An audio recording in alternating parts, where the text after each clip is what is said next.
Hey everyone, this is Akanksha and I welcome you guys to mobile Pathshala. आप सारे बच्चों का एक बार फिर से मोबाइल पाठशाला पर बहुत बहुत स्वागत है।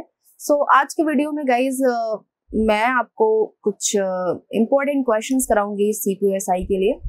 तो स्टार्ट करते हैं क्वेश्चंस करना गाइस। एक बार वीडियो को फटाफट से सारे बच्चे मेरे जो है शेयर कर दें आप सारे, ठीक है ना। तो एक बेहतरीन कोट के साथ स्टार्ट करेंगे। If you can not do great things, do small things in a great way. कभी कभी लगता है कि चीजें बहुत छोटी हैं तो बोरिंग लगता है उनको करना, ठीक है।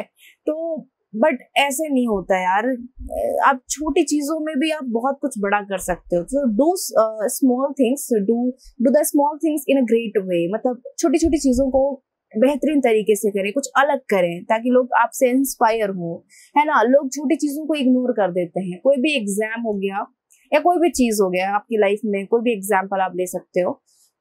एक तो रहने का तरीका भी आप ले सकते हो कि लोग इसे इग्नोर कर देते हैं, कैसे भी रह लेंगे, कैसे भी बातें कर लेंगे, लेकिन आप अपनी बातों से, अपनी रहन सहन से लोगों को प्रभावित कर सकते हैं, लोगों को आप जो है उससे इन्फ्लुएंस कर सकते हैं। तो छोटी छोटी चीजें जो हमारी लाइफ में है वो लगता है कि बहुत कम इम्पोर्टेंट है, बट उन छोटी छोटी चीजों को आप जो है बहुत इंपॉर्टेंस दे करके उनको ग्रेट वे में आप उनको जो है ढालिए, उनको ग्रेट अच्छे तरीके से उनको करिए, ठीक है ना। यही आज का एक बेहतरीन कोट है और इसका यही मीनिंग है।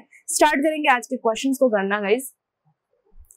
Two pandas are expected to be returned to China dash a zoo in Canada because of dash of bamboo। ये आपका क्लोज टेस्ट है और कुछ आपके सामने गैप्स दिए हुए हैं, तो मैं पहले तो क्लोज टेस्ट को पूरा कवर करूंगी, फिर उसके बाद आपको वहां पर जो भी गैप्स आपको दिख रहे हैं उसके रिगार्डिंग आप जो है ऑप्शंस को फिल करिएगा। So pandas only ate fresh bamboo dash which the zoo had been importing from China dash coronavirus grounded most fights the pandas dash in Canada in 2014 and were due to stay for 10 years। क्या fill करेंगे आप पहले gap में? First gap में क्या fill करेंगे? Two pandas are expected to be returned to China dash a zoo in Canada because of a dash of bamboo। क्या fill करेंगे फर्स्ट ऑप्शन में? चलिए फटाफट से सारे बच्चे आंसर कर दीजिए। चलिए, so two pandas are expected to be return to China. मतलब ऐसा एक्सपेक्ट किया जा रहा है कि दो पांडास जो है चाइना रिटर्न टू चाइना आ गए हैं। कहां से रिटर्न होकर के? जू के कनाडा, मतलब कनाडा के जू से रिटर्न होकर के आ गए हैं।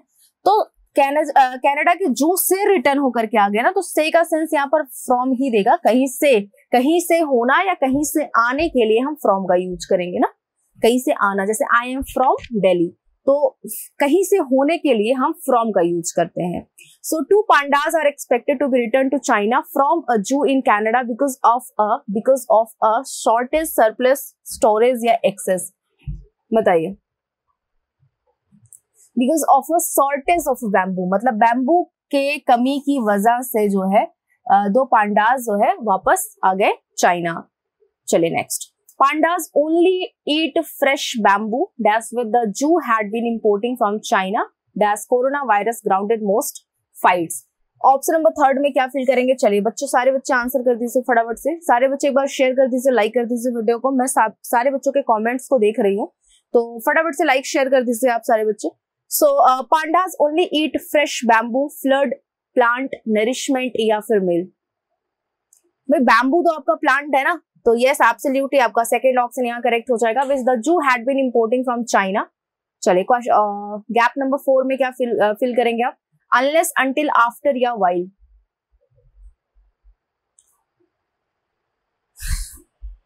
चलिए आंसर बताइए सारे बच्चे। भाई plant which the zoo had been importing from China, ठीक है ना, प्लांट। तो सारे के सारे जो हमारे पांडास थे वो बैम्बू प्लांट को क्या करते थे? फ्रेश बैम्बू प्लांट को खाते थे, और वो उनको चाइना से इंपोर्ट किया जा रहा था। कब तक? जब तक कि कोरोना वायरस नहीं आ गया तब तक। तो तब तक यानी कि टाइमिंग की बात हो रही है यहाँ पर, तो नो डाउट हम अंटिल का यूज करेंगे। जब तक कोरोना वायरस नहीं आ गया तब तक वो क्या करते थे? तब तक उनको चाइना से इंपोर्ट किया जाता था bamboo plant. Next. The pandas dash in Canada in 2014 and were due to stay for 10 years। क्या करेंगे? have arrived, arrive, had arrived या have been arriving। The pandas dash in Canada in 2014 and were due to stay for 10 years।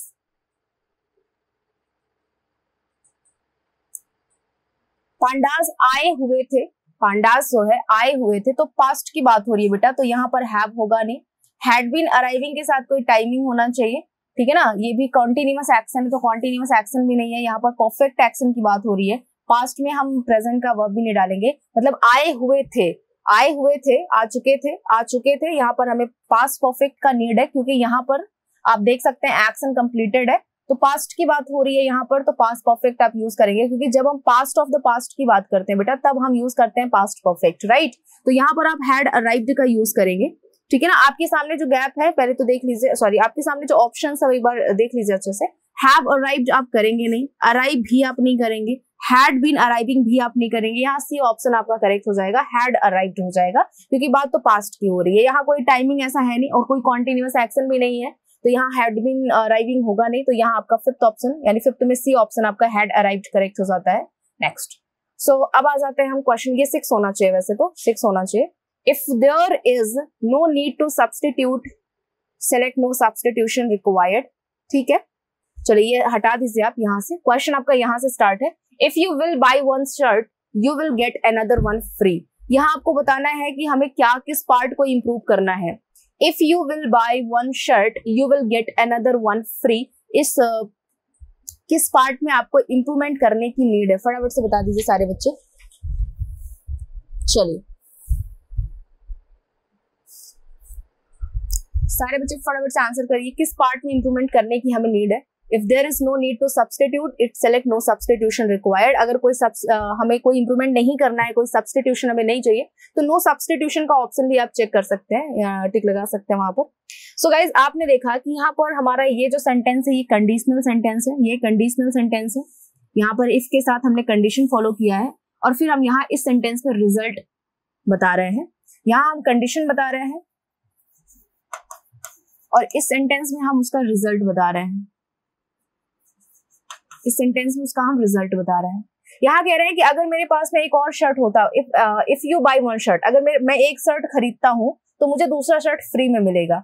तो यहाँ देखो जब भी आपका ये जो, अब क्योंकि पॉसिबल कंडीशन है, पहले तो ये सुन लो, ये कंडीशनल सेंटेंस है और यहाँ पर हम बात कर रहे हैं पॉसिबल कंडीशन की। किस कंडीशन की बात कर रहे हैं बेटा? पॉसिबल कंडीशन की, जो आपके कंडीशनल सेंटेंस नंबर 2 में यूज किया जाता है। इसका स्ट्रक्चर ये होता है कि इफ के साथ में, जब भी हम बात पॉसिबल कंडीशन की करते हैं तो इफ के साथ जो स्ट्रक्चर होता है वहां हम फॉलो करते हैं सब्जेक्ट के साथ में वर्ब की फर्स्ट फॉर्म, और या फिर अगर आपका सब्जेक्ट सिंगुलर है तो फर्स्ट फॉर्म के साथ ऐसे या ये सब फॉलो करते हैं, ये कंडीशन क्लॉज में करते हैं। और इसका जो रिजल्ट क्लॉज होता है वहां पर हम फॉलो करते हैं फ्यूचर इंडेफिनिट। फ्यूचर इंडेफिनिट से आपके दिमाग में आएगा क्या आएगा कि विल शैल का यूज करना है, और विल शैल के साथ में हमें वर्ब की कौन सी फॉर्म फॉलो करनी है? फर्स्ट फॉर्म फॉलो करनी है, ठीक है ना। ये पॉसिबल कंडीशन में आता है, यानी कि कंडीशनल सेंटेंस के नंबर 2 सेक्शन में आता है ये।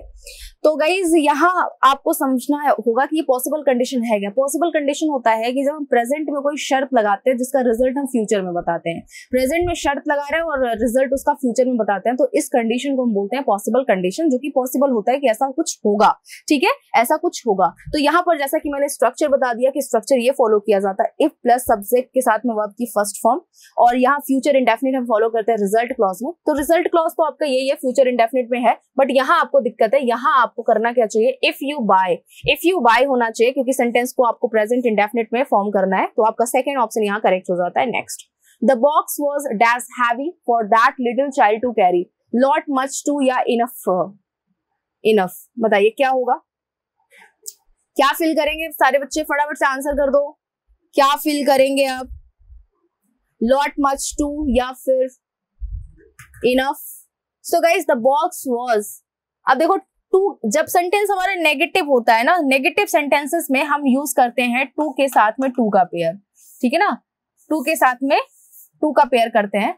तो the box was too heavy, अब यहाँ इनफ हैवी नहीं कर सकते हो, क्योंकि यहाँ हमने एक टू का यूज किया हुआ है, टू कैरी किया हुआ है, टू हमने यूज किया। तो टू के साथ में हम टू का पेयर जब भी बनाते हैं तो सेंटेंस हमारा क्या होता है? नेगेटिव होता है। ये बात आपको ध्यान में रखनी है कि टू का यूज हुआ है कि नहीं हुआ है। गाइस ये जो टू है ना, ये हम हमेशा इंटेंसिफाई करने के लिए, चीजों को बहुत ज्यादा इंटेंसिफाई, गंभीर बनाने के लिए टू का हम यूज करते हैं, और ये टू नेगेटिव हो जाता है तब जब हम इसके साथ में टू का यूज करते हैं, ठीक है ना। तो यहाँ पर हमने ऑलरेडी टू का यूज कर रखा है, तो यहाँ इस गैप में केवल टू ही हम फिल करेंगे। वैसे अकेला टू जो होता है वो आपका पॉजिटिव होता है, अकेला टू आपका पॉजिटिव नेगेटिव दोनों हो सकता है। अकेला टू आपका पॉजिटिव नेगेटिव दोनों हो सकता है, लेकिन इसके साथ अगर हमने टू के साथ टू का पेयर बनाया तो ये सेंटेंस, ये जो आपका हो जाएगा, ये जो सेंटेंस में आप यूज करोगे वो आपका नेगेटिव सेंटेंस हो जाएगा। जैसे मैंने लिखा ही इज टू स्मार्ट, ठीक है, ही इज टू नेगेटिव, ये भी तो आपका अकेला जो टू होता है नेगेटिव पॉजिटिव दोनों हो सकता है, लेकिन टू के साथ टू जो पेयर बनेगा वो आपका केवल नेगेटिव होगा, तो यहाँ 3 हो जाएगा। और इसका मतलब क्या है, the box was too heavy, box इतना ज्यादा हैवी है फॉर दैट लिटिल चाइल्ड, उस छोटे बच्चे के लिए, टू कैरी, ताकि वो उठा नहीं पाएगा, मतलब बॉक्स इतना ज्यादा हैवी है उस बच्चे के लिए कि वो उठा ही नहीं पाएगा। तो यहाँ पर आपका थर्ड ऑप्शन करेक्ट हो जाता है। Next, hasn't India established the air travel bridge to the Maldives. इस क्वेश्चन में आपको बताना है कि इसकी पैसिव वॉइस क्या है। बहुत आसान है क्वेश्चन, बहुत ज्यादा आसान है। फटाफट से सारे बच्चे ऑप्शन बताइए क्या होगा आपका करेक्ट। चलिए, और एक बार सारे बच्चे फटाफट से वीडियो को शेयर कर दे, लाइक कर दे, ठीक है ना। वीडियो को शेयर करने, लाइक करने का काम आपका है, पढ़ाने का काम मेरा है। और आप चाहते हो कि अगर आपका टीचर आपको बहुत बेहतरीन तरीके से समझाए तो बस आप लोग शेयर कर दो वीडियो को, मैक्सिमम शेयर करो, मैक्सिमम शेयर करो गाइस। सो यहाँ देखेंगे इस क्वेश्चन में आपका पैसिव फॉर्म क्या है गाइस, बहुत आसान है। क्या करना क्या है, आपने देखा मैम आपने यहाँ हेल्पिंग वर्ब हैज का यूज किया हुआ है, तो भाई हमने हेल्पिंग वर्ब अगर हैज का यूज किया है तो पैसिव में इज का यूज करेंगे नहीं। और हमने सेंटेंस को इंटेरोगेटिव वर्ड का यूज नहीं किया, यानी कि सेंटेंस में वाई का यूज ही नहीं किया गया है, तो थर्ड ऑप्शन भी नहीं होगा। शुड भी नहीं किया तो थर्ड ये भी नहीं होगा। एक ही ऑप्शन करेक्ट है आपका, वो है फर्स्ट ऑप्शन। हमने इंटेरोगेटिव सेंटेंस लिया जिसमें हमने हैज का यूज किया है, तो नो डाउट हम हैज या फिर हैव का यूज करेंगे, हैज या फिर हैव का यूज करेंगे। वो डिपेंड करेगा हमारे सब्जेक्ट पर, डिपेंड किस पे करेगा, हमारे सब्जेक्ट पर करेगा, ठीक है ना। तो यहाँ देखेंगे हम, hasn't the air travel bridge to the Maldives been established by India. बहुत आसान है, बस ऐसे ही आप एलिमिनेट कर सकते हो सारे ऑप्शंस को। कोई जरूरी नहीं है कि आपको बहुत लंबा चौड़ा हर एक चीज, हर एक सेंटेंस पढ़ना है। आप सीधा सीधा सेंटेंस को देखो कि भाई यहाँ पर हमने शुड का यूज किया, यहाँ वाई का यूज किया, यहाँ एजेंट का यूज किया, जो कि हमने सेंटेंस में, इस सेंटेंस में हमने ये सारे वर्ब्स का, इन सारे वर्ड्स का यूज ही नहीं किया है। तो मतलब बस एक ही ऑप्शन हमारा करेक्ट है, वो है हमारा first option, hasn't the air.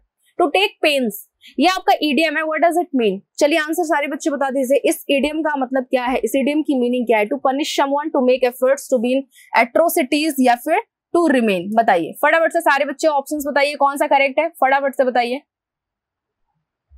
To take pens means होता है बच्चों, टू टेक पेन्स मीन्स होता है टू मेक एफर्ट, यानी कि कोशिश करना। अगर आप कोशिश करोगे तो आपको दर्द होगा, और दर्द होगा तो मतलब आप कोशिश कर रहे हो, है ना। तो यहाँ पर सेकंड ऑप्शन आप सबका करेक्ट है। नेक्स्ट, रेजोल्यूशन, रेजोल्यूशन का सिनोनिम क्या होगा, अपैथी, फ्लेक्सिबिलिटी, टिमिडिटी या डिसीजन। चलिए सारे बच्चे आंसर बताइए क्या होगा, रेजोल्यूशन का क्या होगा सिनोनिम।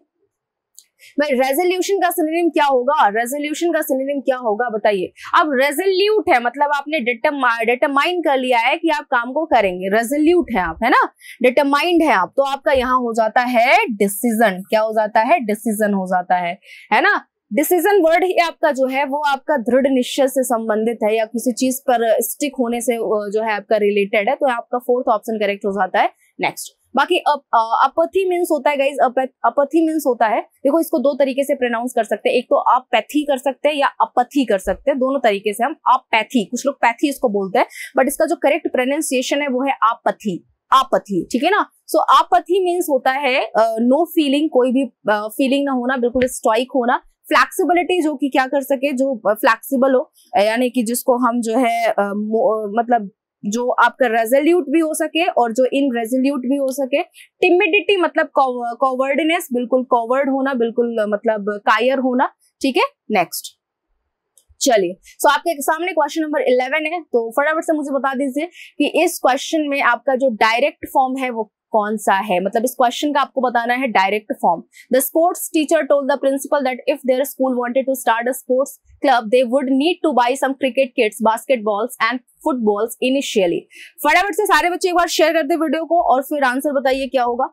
चलिए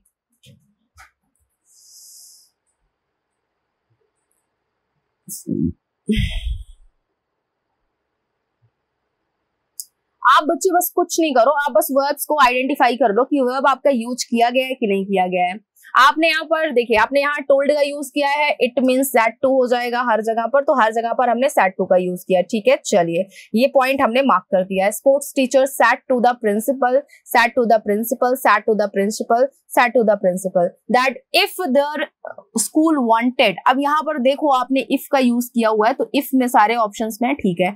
if their school wanted to start a sports club they would need to buy some cricket kits, ठीक है ना। तो भाई यहाँ पर वांटेड यानी कि क्या है ये wanted ma'am, second form of the verb है, इसका मतलब सेंटेंस हमारा प्रेजेंट इंडेफिनिट में रहा होगा। भाई प्रेजेंट इंडेफिनिट को पास्ट इंडेफिनिट में चेंज कर सकते हैं ना, अगर हमारा ये रिपोर्टिंग वर्ब किसमें हो, रिपोर्टिंग वर्ब अगर हमारा पास्ट में हो, तो आप जो है रिपोर्टिंग सेंटेंस को अगर वो प्रेजेंट में है तो उसे पास्ट में कन्वर्ट कर देते हो। तो भाई ये भी पास्ट में है, ये भी नहीं होगा आपका, ये भी पास्ट में है, ये भी नहीं होगा। आपके सामने दो ऑप्शंस हैं, एक ये हो गया, एक ये हो गया, इसमें दोनों में से एक हो सकता है आपका। यहाँ आपने एक वर्ब आपने यहाँ वुड का यूज किया, यहाँ कहीं आपने उस वर्ब का यूज किया ही नहीं है, तो मतलब आपका एक ही ऑप्शन करेक्ट है, और वो है बच्चों आपका कौन सा ऑप्शन, सेकंड ऑप्शन करेक्ट है। बहुत आराम से अगर आप देखेंगे तो भी आप अच्छे से कर ले जाएंगे, बहुत जल्दी भी करेंगे तो भी आराम से कर ले जाएंगे, कोई टेंशन नहीं है। In spite of a steep hike in the price of crude oil, the government did not raise the price of fuel।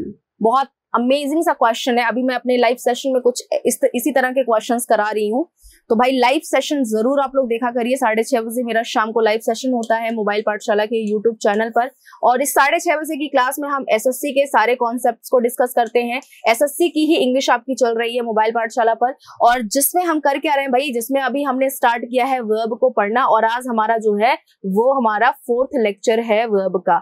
तो आप लोग फटाफट से जो है आप लोग ज्वाइन कर लो शाम की क्लास को, और आज भी शाम की क्लास होगी, तो शाम की क्लास को इग्नोर नहीं करना है, शाम की क्लास में आना है आप लोगों को। 6:30 बजे की क्लास होती है, वर्ब हम डिस्कस कर रहे हैं, और अभी सब कुछ बहुत स्टार्ट से ही है। In spite of a steep hike in the price of crude oil the government did not rise. भाई यहाँ पर राइज और रेज में आपको एक चीज अंतर होना चाहिए, मतलब पता होना चाहिए कि राइज और रेज में क्या डिफरेंस है। देखो राइज जो है अपने आप से होता है, sunrise rises in the east, अपने आप से होता है। जो चीजें अपने आप से होती है उनके लिए हम राइज का यूज करते हैं, जिन चीजों को किया जाता है उनके लिए हम रेज का यूज करते हैं। For example, I raised many questions, या आई रेज मेनी क्वेश्चंस, आई रेज मेनी क्वेश्चंस। तो अगर हम कोई चीज अपने आप से उठा रहे हैं, उगा रहे हैं, अपने आप से कर रहे हैं, तो उसके लिए रेज का यूज होगा। कोई चीज अपने आप से हो रही है, मतलब हमारा कोई एफर्ट नहीं है उसको करने में, अपने आप से वो हो रहा है, तो उसके लिए हम राइज का यूज करते हैं। तो यहाँ पर भाई गवर्नमेंट ने प्राइस जो the price of fuel government ने उठाया, गवर्नमेंट ने बढ़ाया, अच्छा सॉरी नहीं बढ़ाया, यहाँ पर नॉट है, नेगेटिव है, नहीं बढ़ाया। तो भाई यहाँ पर राइज नहीं होगा, रेज होगा, क्योंकि अगर हम प्राइस की बात करें तो प्राइस तो हम ही बढ़ाएंगे ना, उठाएंगे हम ही सब करेंगे। तो हमारे अगर हम कोई एफर्ट लगा रहे हैं उठाने और बढ़ाने में, तो उसके लिए हम रेज का यूज करेंगे, रेज का यूज करेंगे। लेकिन कोई चीज अपने आप से हो रही है तो उसके लिए क्या यूज करेंगे, राइज का यूज करेंगे। और बहुत सारे बच्चों को बहुत कंफ्यूजन होता है राइज और रेज के सेकंड एंड थर्ड फॉर्म में। बच्चों राइज का जो सेकंड फॉर्म होता है वो रोज होता है, और थर्ड फॉर्म राइजन होता है, बट रेज का जो सेकंड फॉर्म है वो रेज्ड होता है, और थर्ड फॉर्म भी क्या होता है, रेज्ड होता है। ठीक है, चलिए। David said, don't worry Frank, I will bring you up to date when I meet you next. तो यहां बताइए क्या करेंगे। देखिए यहाँ ये जो सेंटेंस है डोंट वरी फ्रैंक, इसी से आपको समझ जाना चाहिए कि सेंटेंस में आपका कौन सा ऑप्शन जो है वो करेक्ट हो सकता है, करेक्ट हो सकता है। शुडेंट का यूज करेंगे नहीं, डोंट वरी का यूज करेंगे नहीं, आपको इनडायरेक्ट स्पीच आपको जो है आइडेंटिफाई करनी है, डोंट का यूज करेंगे नहीं। अब यहाँ आपके दो ऑप्शन है जो करेक्ट हो सकते हैं, एक तो आपका फर्स्ट ऑप्शन, दूसरा आपका third option. David told Frank not to worry as he would bring him up to date when he meet him next। तो प्रोनाउंस का जो आपका चेंज होता है वो आपको पता है ना, कि आपका फर्स्ट पर्सन चेंज हो जाता है रिपोर्टिंग वर्ब के सब्जेक्ट के साथ, सेकंड पर्सन चेंज होता है रिपोर्टिंग वर्ब के ऑब्जेक्ट के साथ, है ना, ये आपको पता होना चाहिए। तो आपने देखा भाई कि यहाँ पर आपका जो है चेंज हुआ है। अब देखिए यू को हम चेंज करेंगे फ्रैंक के साथ में, क्योंकि हमारा सेकंड पर्सन है, तो सेकंड पर्सन को ऑब्जेक्ट के साथ हम चेंज करेंगे। तो यू को हम फ्रैंक के साथ चेंज करेंगे, तो आपका इनडायरेक्ट स्पीच में यू का ही हो जाएगा, जो कि हमने केवल फर्स्ट ऑप्शन में किया हुआ है। हर जगह पर हमने यू को ही फॉलो किया, यहाँ भी यू फॉलो कर दिया है, यहाँ भी यू फॉलो कर दिया, इससे सेंटेंस आपका इनकरेक्ट हो जाता है, केवल फर्स्ट ऑप्शन आपका यहाँ इसका करेक्ट है। Next, Pauline said to Cornelius, will Mr. Vincent be coming for dinner on Thursday evening? चलिए फटाफट से बता दीजिए कि इसकी इनडायरेक्ट स्पीच क्या होगी। आंसर करिए फटाफट से सारे बच्चे, इसकी इनडायरेक्ट स्पीच क्या होगी।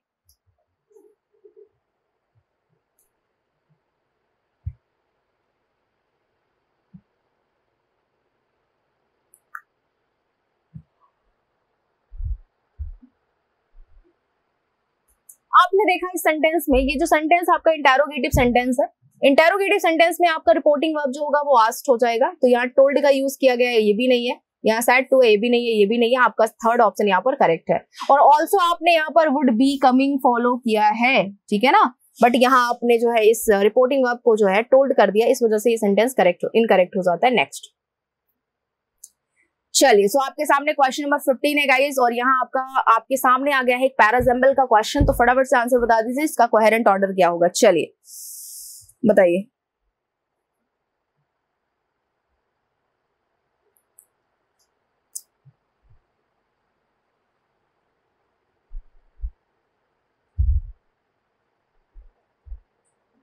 चलिए तो अब देख लेते हैं इसका आंसर क्या हो सकता है।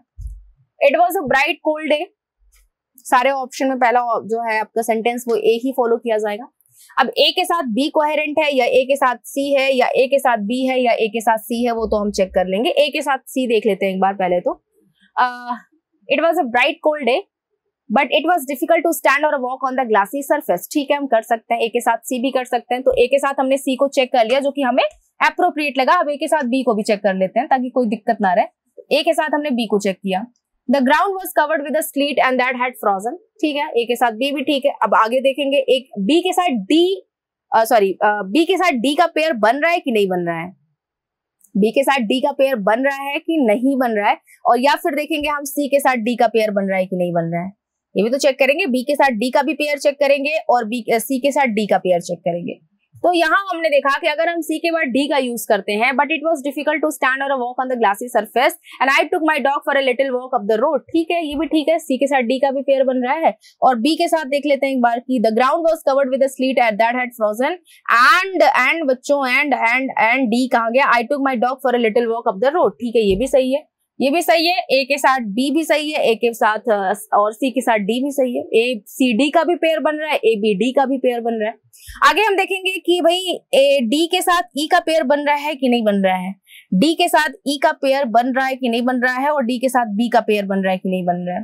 भाई बी डी तो यहाँ होगा नहीं, तो भैया यहाँ से ये हटा ही दो। अब ये ऑप्शन तो एलिमिनेट कर दिया। अब हम चेक करेंगे कि डी के साथ ई का पेयर बन रहा है या डी के साथ सी का पेयर बन रहा है। ए के साथ डी के साथ ई का पेयर बन रहा है या डी के साथ सी का पेयर बन रहा है। तो हमने देखा भाई कि अगर मैं डी के साथ में ई चेक करूं तो I took my dog for a little walk up the road and the dog slipped and I fell twice hard. तो आप लेकर के गए डॉग को वॉक के लिए और डॉग जो है वो स्लिप कर गया और आप भी गिर पड़े। आई फेल ट्वाइस हार्ड। ठीक है ना, ओके, फेल्ट होना चाहिए, फेल्ट होना चाहिए यहाँ फेल्ट होना चाहिए, ये मिस्टेक है। तो ये तो पेयर नहीं बनेगा। अगर मैंने इसको फेल्ट किया तो ये पेयर नहीं बनेगा। अब डी के साथ सी देखते हैं हम। I took my dog for a little walk up the road but it was difficult to stand और walk on the glassy surface. Absolutely आपका ये थर्ड ऑप्शन करेक्ट हो जाता है, एब्सोल्युटली। अच्छा, ई हमने चेक कर दिया, ई लगा दिया भाई, डी के बाद सी कर दिया, सी के बाद ई आएगा कि नहीं आएगा। तो सी के बाद अगर हमने ई का यूज किया but it was difficult to stand और walk on the glassy surface, the dog slipped and I fell twice hard. Dog भी स्लिप कर गया और मैं भी बहुत ज्यादा मुझे हार्ड फील हो रहा था। फिर एफ आएगा आपका, I got back home in the afternoon, और फिर मैं दोपहर में घर वापस आ गई। तो नो डाउट आपका थर्ड ऑप्शन जो है वो करेक्ट है। Both are excellent singer but I think Kartik is best. यहाँ कौन से सेगमेंट में ग्रामेटिकल मिस्टेक है, फटाफट से आंसर बता दीजिए। चलिए बच्चों आंसर बता दीजिए और एक बार शेयर कर दीजिए वीडियो को सारे बच्चे फटाफट से शेयर कर दें और एक बार लाइक कर दें। चलिए सारे बच्चों के कमेंट्स में देख रही हूँ। चलिए, both are excellent singers but I think Kartik is the best. भाई सुपरलेटिव डिग्री के साथ आप फॉलो क्या करते हो, दा करते हो ना, तो यहाँ पर आपका थर्ड ऑप्शन में क्या है, एरर है। You have requested Mrs Nagpal dash are play for this year's annual function. क्या आप गैप में फिल करोगे, डायरेक्टेड टू डायरेक्ट, डायरेक्टिंग या direct. So we have requested Mrs Nagpal भाई मिसेस नागपाल से हमने रिक्वेस्ट किया टू डायरेक्ट करने के लिए। यहाँ पर आपका देखो ये टू डायरेक्ट क्या है, तो मैम टू डायरेक्ट जो है वो हमारा क्या है बेटा, इन्फिनिटिव है। टू डायरेक्ट आपका क्या है, इन्फिनिटिव है। ये कैसे वर्क करता है, तो मैम ये वर्क करता है as a noun, as a noun. और हम इसको एज अ नाउन तब यूज करते हैं जहां हमारा एक्शन क्या होता है, इनकम्प्लीट होता है। अगर एक्शन हमारा इनकम्प्लीट है तो हम इसका यूज करेंगे। तो भाई यहाँ पर एक्शन जो है वो आपका इनकम्प्लीट ही है, अभी आपने रिक्वेस्ट ही किया है तो टू डायरेक्ट हो जाएगा। एक और आपका जो है फॉर्म होता है नाउन का, वर्बल नाउन का, that is verbs ING form. अगर वर्ब की ING form as a noun हम तब यूज करते हैं, जिसको इंग्लिश में हम बोलते हैं जेरेंड, तब हम यूज करते हैं जब हमारा एक्शन क्या होता है, कंप्लीट होता है। तो यहाँ एक्शन आपका इनकम्प्लीट है, कंप्लीट है, तो यहाँ पर आपका सेकेंड ऑप्शन हो जाएगा। ठीक है, चलिए फेयर वेदर फ्रेंड, ये इडियम है आपका, फेयर वेदर फ्रेंड मतलब एक ऐसा दोस्त जो आपके साथ तभी होता हो जब आप खुशहाली में होते हो, फेयर वेदर होता हो, यानी कि मतलब अच्छा जब आपका सिचुएशन ठीक हो तभी वो आपके साथ में रहता हो। तो आपका कौन सा ऑप्शन यहाँ करेक्ट है, a person whose friendship can not be relied on it difficult times. तो बहुत ही बढ़िया, सेकेंड ऑप्शन आपका करेक्ट हो जाएगा, एक ऐसा दोस्त जिसके ऊपर हम विश्वास नहीं कर सकते अपने डिफिकल्ट टाइम्स में। An elderly lady was knocked down by a speeding car this morning. इसका एक्टिव वॉइस क्या होगा बताइए फटाफट से। आपने देखा सीधा सिंपल सा यहाँ was knocked का यूज किया हुआ है, इसका मतलब सेंटेंस आपका पैसिव में सॉरी एक्टिव में रहा होगा, पास्ट इंडेफिनिट में। यहाँ भाई पास्ट इंडेफिनिट है नहीं, यहाँ भी पास्ट इंडेफिनिट नहीं है, यहाँ भी पास्ट इंडेफिनिट नहीं है। यहाँ आपने वर्ब की सेकंड फॉर्म यूज किया, मतलब यही आपका पास्ट इंडेफिनिट है, थर्ड ऑप्शन करेक्ट हो गया। The online games of chess were owned by Rahul in a row. इसका बताइए एक्टिव वॉइस क्या होगा, फटाफट से आंसर बताइए सारे बच्चे फटाफट से आंसर बताइए कि इसका क्या होगा। एक बार लाइक कर दीजिए बच्चों। चलिए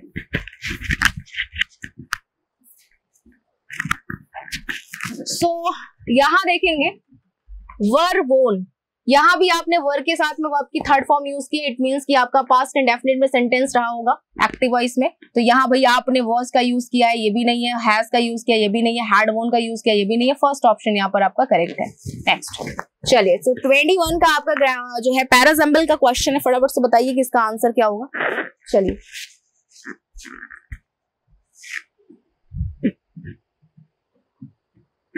Soon I reached the churchyard. To my surprise, I immediately came upon the convict. He was sitting on a Thomas stone with his back towards me. I went up and touched him gently on his back. Soon I reached the churchyard. ठीक है, A option है, ठीक है। To my surprise, I immediately came upon the convict. मैं convict के पास आई, और convict कहाँ बैठा हुआ था, Thomas stone में बैठा हुआ था, मेरे तरफ पीट करके बैठा हुआ था। I went up and touched him gently on his back. भाई यहाँ पर सारे के सारे जो है कोहेरेंट ऑर्डर में है, तो इसे हम अपना करेक्ट ऑप्शन मान सकते हैं। यहाँ ये करेक्ट ऑप्शन नहीं हो सकता बच्चों, बिल्कुल नहीं हो सकता, हम डी के साथ सी नहीं ऐड कर सकते। I went up and touched him gently on the back. He was sitting on a Thomas stone with his back towards me. अरे भाई आपको मालूम है कि आप पहले उसको टच नहीं करोगे, पहले आप बताओगे कि वो बैठा कहाँ था। बी करोगे, to my surprise I immediately came upon the convict and soon I reached the churchyard. जब आप कन्विक्ट के पास तब पहुंचोगे जब आप चर्चयार्ड पहले जाओगे, तब कन्विक्ट के पास पहुंचोगे, तो ये भी नहीं है। बी के साथ सी का पेयर बिल्कुल नहीं बनेगा। सी ही वाज सिटिंग, कन्विक्ट आप पहुंचे, he was sitting on a Thomas stone, आप कन्विक्ट के पास पहुंचे, कन्विक्ट है कहाँ, चर्चयार्ड में है ना, तब ना आप सबसे पहले टॉमस स्टोन का नाम कैसे ले लिया, पहले चर्चयार्ड का नाम लेंगे उसके बाद टॉमस स्टोन आएगा। तो यहाँ आपका जो करेक्ट ऑर्डर हो जाएगा वो ABCD का हो जाएगा। नेक्स्ट आपका 22 है, as soon as the super moon had rose over the hill, the valley was flooded with silver light. बताइए क्या होना चाहिए यहाँ पर। यहाँ एक चीज नोट करिए, जो सेंटेंस है ये पास्ट में है, ये सेंटेंस आपका पास्ट में है कि पूरी जो वैली है वो सिल्वर लाइट से पूरी की पूरी जो है फिल हो गई जब मून जो है वो राइज हुआ था। तो यहाँ पर हैड की जरूरत नहीं है, केवल यहाँ रोज का ही आप यूज करिए, रोज ही होगा। और यहाँ आपने कंडीशन जैसे ही मून रोज हुआ, पूरा का पूरा जो वैली है वो सिल्वर लाइट से पूरा का पूरा फिल हो गया। तो यहाँ आपको हैड रोज करने की जरूरत नहीं है, पास्ट परफेक्ट करने की जरूरत नहीं है। आपने चीजों को एक मतलब आपने पास्ट की इंफॉर्मेशन दी कि भाई वहां पर पास्ट की इंफॉर्मेशन दी है ना, तो हैड रोज का जरूरत क्या, कोई घटना थोड़ी ना हुई है कि यहाँ पर पास्ट परफेक्ट लगाओगे कि एक के बाद एक हुआ। मतलब पास्ट परफेक्ट क्यों यूज करना है? पास्ट परफेक्ट हम करते कब है? तब करते हैं ना जब हम दो एक्शन बताते हैं कि कौन सा हमारा सबसे पहले हुआ फिर कौन सा बाद में हुआ। ऐसा यहाँ कुछ नहीं हो रहा है। सिंपल सा यहाँ पर आपको इन्फॉर्मेशन दिया जा रहा है कि जैसे ही मून उठा, पूरी की पूरी वैली जो है वो पूरी की पूरी वैली जो है वो सिल्वर लाइट से भर गई। तो यहाँ पर हैड रोज नहीं, केवल रोज हो जाएगा। ठीक है, और आपको पता है ना कि हैड हमारा क्या, हैड के साथ वर्ब की थर्ड फॉर्म आती है। हैड के साथ वर्ब की थर्ड फॉर्म आती है, जो कि यहाँ करना भी नहीं है, राइजन होना चाहिए था बट यहाँ होना नहीं है, इसकी नीड ही नहीं है, आपको केवल यहाँ रोज का यूज करना है। नेक्स्ट, मेक हेड और टेल ऑफ समथिंग, किसी चीज के हेड और टेल तक जाना, मतलब उसकी पूरी की पूरी जो है बातों को समझना। तो यहाँ क्या ऑप्शन आपका करेक्ट हो जाएगा? चलिए बच्चों आंसर करिए फटाफट से, क्या ऑप्शन आपका करेक्ट हो जाएगा? किसी की पूरी चीज के बारे में हेड टू टेल अगर बातें कर रहे हो तो मतलब उसको पूरा अच्छे से समझ रहे हो, तो सेकंड ऑप्शन यहाँ करेक्ट हो जाएगा। Next, full of beans, full of beans meaning क्या होता है? फुल ऑफ बीन्स की मीनिंग क्या होती है? ईडियम है आपके सामने, फटाफट से आंसर करिए। Crazy and foolish, happy, energetic, mean and selfish, when and pompous. बेटा फुल ऑफ बीन्स मीन्स होता है एनर्जेटिक होना, तो यहाँ सेकंड ऑप्शन करेक्ट हो जाएगा। नेक्स्ट, चलिए सो ये लास्ट क्वेश्चन आपका पैराजेम्बल का। They were not there ahead of him, he turn to look on his side, the child turn to look at her parents, they were not there either. तो बताइए यहाँ correct option क्या होगा? सारे बच्चे answer करो फटाफट से। चलिए, they were not there ahead of him, he turned to look on the side, the child turned to look at her parents, they were not there either.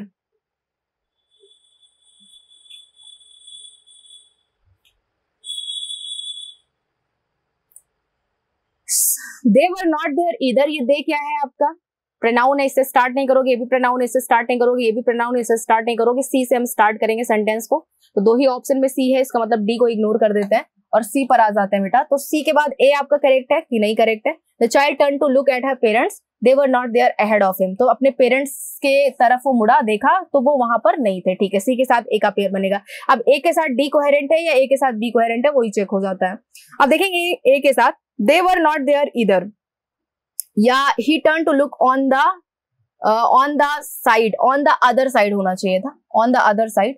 They were not there either मतलब वो वहां भी नहीं थे, तो भाई other side देखा वो भी वहां नहीं थे। तो आप देखो यहाँ पर ए के साथ सी का ही पेयर बन रहा है, तो यहाँ पर आपका जो है सॉरी ए के साथ बी का ही पेयर बन रहा है, तो आपका सेकंड ऑप्शन यहाँ पर करेक्ट हो जाएगा। गाइस आप खुद ही चेक कर सकते हैं, भाई वो वहां दूसरी साइड देखा, पहले वो दूसरी साइड देखा और वो वहां भी नहीं थे, दूसरी साइड देखा और वो वहां पर नहीं थे, है ना। पहले वो क्या किया, पहले वो अपने पेरेंट्स की तरफ देखा, सी पहले अपने पेरेंट्स की तरफ देखा तो वो वहां उसको नहीं मिले, तो सी के साथ ए हो जाएगा। फिर उसने दूसरी साइड देखा, मतलब बी में है, और बी के बाद उसने देखा कि वो पेरेंट्स उसके वहां भी नहीं थे, तो यहाँ पर आपका करेक्ट ऑप्शन क्या हो जाएगा बेटा? सेकेंड ऑप्शन हो जाएगा। बहुत ही बढ़िया, आज की क्लास काफी अच्छी रही, थोड़ी एनर्जी कम है बट ठीक है, कोई दिक्कत नहीं है।